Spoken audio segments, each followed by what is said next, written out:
I'm Amy Lou at the White House, tracking the latest actions from President Donald Trump 3 weeks into his second term. We begin with what happened on Sunday. President Donald Trump becoming the first sitting president to attend the Super Bowl. He spoke with reporters before and after the game, focusing on his international ambitions. That includes an interview before the game with Fox News Channel's Bret Baier. He doubled down on growing an American empire, taking ownership of both Canada and the Gaza Strip. I think Canada would be much better off being a 51st state. Think of it as a big real estate site, and the United States is going to own it. Trump suggesting there the U.S. seized control of the Gaza Strip and redeveloping the war-torn territory, and then forcing Palestinians there to resettle somewhere else. Also aboard Air Force One, he signed a proclamation declaring February 9th as Gulf of America Day. He renamed the Gulf of Mexico on his first day in office to, quote, restore American pride in the history of American greatness. And starting on Monday, American consumers will be paying more for Chinese goods as China responds to tariffs President Trump enacted last week.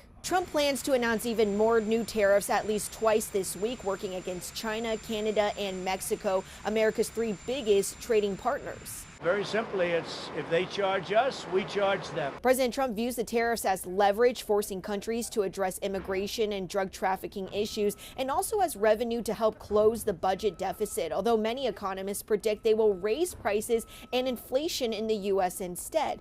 The new China tariffs today, they include a 15% tax on American coal and natural gas, and then 10% on oil and large machinery. On Friday, the president delayed import taxes on small value packages coming from China, think like those from Temu or Shein, until he says the U.S. finds a way to collect on those tariffs. And today, Monday, President Trump will be announcing a global 25% tax on steel and aluminum imports. Work at the Consumer Financial Protection Bureau is currently on hold as the Trump administration looks at reshaping the scope of government. The agency was created after the 2008 financial crisis to protect consumers and their money, and ever since, Republicans have tried to shut it down. Over the weekend, White House Budget Director and Project 2025 architect Russ Vought stopped all CFPB work on new regulations and investigations.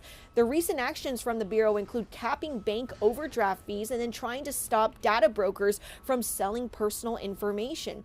Vought says that the CFPB is weaponized, woke, and anti-business, but the Supreme Court recently ruled that the Bureau is constitutional. Congress funds its work through the Federal Reserve, so lawmakers in theory could pass a law to dissolve it or deny its funding. And a win and a loss in court for the White House involving the so-called Department of Government Efficiency, also known as DOGE, led by Elon Musk. A judge in one case refused to preemptively stop Musk from getting into computer systems at the Labor Department, while another blocked DOGE from accessing Treasury Department data with people's Social Security and bank account numbers. Musk says he needs them in order to see information to root out any sort of waste. And this weekend, he, Vice President J.D. Vance, and President Trump mused about ignoring court rulings they disagree with.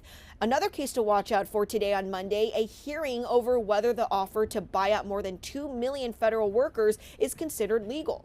Meanwhile, Vice President J.D. Vance and Defense Secretary Pete Hegseth will be traveling across the pond this week. They're going to be traveling around Europe, focusing on AI and the war in Ukraine. Secretary Hegseth leaves for Germany today, followed by stops in Belgium and Poland. He'll also be meeting with NATO allies and the Ukraine Defense Contact Group. Meanwhile, Vice President Vance will be heading to France today for a summit focusing on artificial intelligence in Paris. He'll also be attending the annual Munich Security Conference in Germany. And a note here that these will be the first trips abroad for both officials since stepping into their roles. Reporting at the White House, I'm Amy Lou.